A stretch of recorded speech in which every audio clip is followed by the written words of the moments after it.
We often classify both industrial atmospheric emissions and toxic agricultural discharge under the single broad umbrella of global pollution.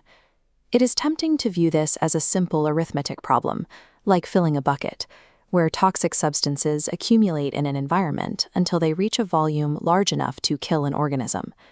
Environmental degradation actually functions as a massive, volatile amplification engine. Microscopic trace inputs do not simply pile up. Instead, they trigger outsized cascading crises at the macro level. These reactions are driven by specific catalysts, most notably nitrogen oxides, NOx, and phosphates, PO4. To truly understand how these chemical catalysts work, we must track their behavior across three distinct domains: the atmospheric domain, the aquatic domain, and the biological domain. Designing policy for these systems requires a specific understanding of how these multiplier mechanics operate in each environment. In the atmosphere, analysis begins by looking past visible plumes of smoke and examining pollution by its microscopic geometry. Particulate matter is classified strictly by its aerodynamic diameter. The primary benchmarks are PM10, representing particles under 10 micrometers, and the much smaller PM2.5. This size difference dictates biological pathology.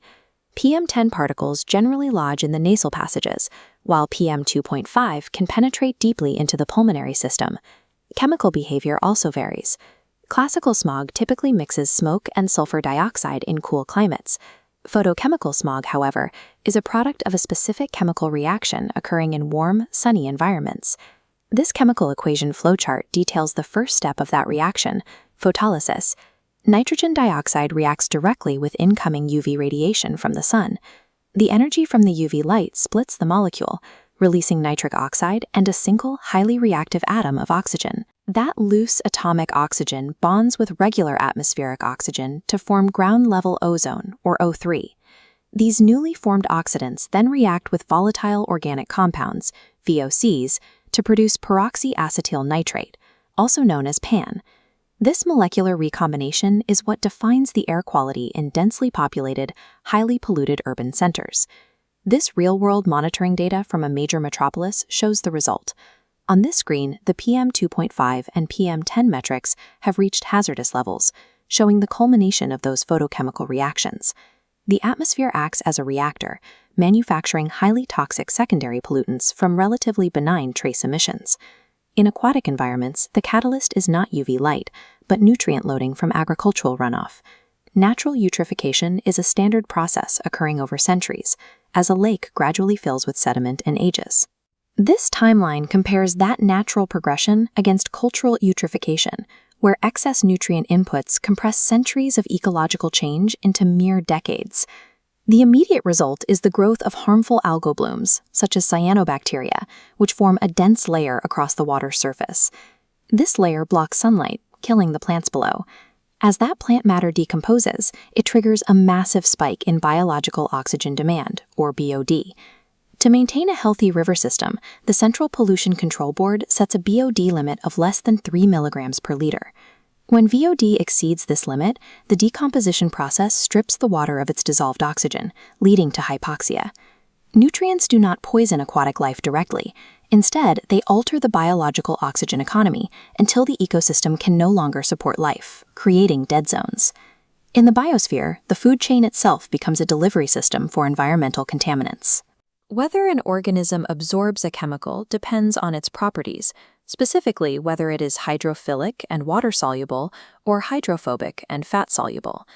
This graph illustrates bioaccumulation, a process occurring within a single trophic level where an organism absorbs toxins faster than it can excrete them over its lifespan. Biomagnification, by contrast, is an exponential process spanning multiple levels. As predators consume contaminated prey, the concentration of toxins multiplies at each step up the food chain.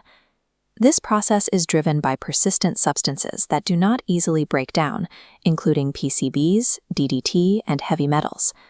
These chemicals are often carried by physical debris, such as the plastics concentrated in the Great Pacific Garbage Patch. As shown in this tray of collected debris, marine plastics eventually break down into microscopic particles that are easily ingested by lower-tier organisms.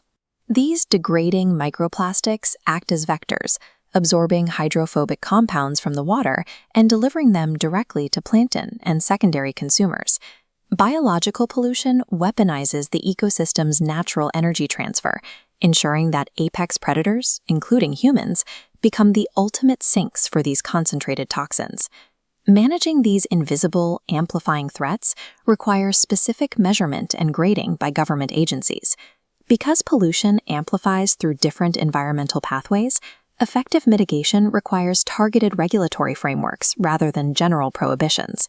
India utilizes the Graded Response Action Plan, or GRAP, for immediate air quality crises, while the National Clean Air Program, or NCAP, targets long-term reductions in particulate matter. Internationally, the Gothenburg Protocol provides a mandate to target short-lived climate pollutants like black carbon. The Stockholm Convention specifically prohibits the dirty dozen, a group of persistent organic pollutants, POPs, known for their environmental longevity. These are the exact same hydrophobic chemicals that inevitably trigger the biomagnification process across the entire global food web. These international agreements, overseen by panels like these UNEP officials, coordinate the scientific and legal response to these contaminants across borders. Effective environmental policy is the result of translating complex biochemical mechanics into enforceable legal limits.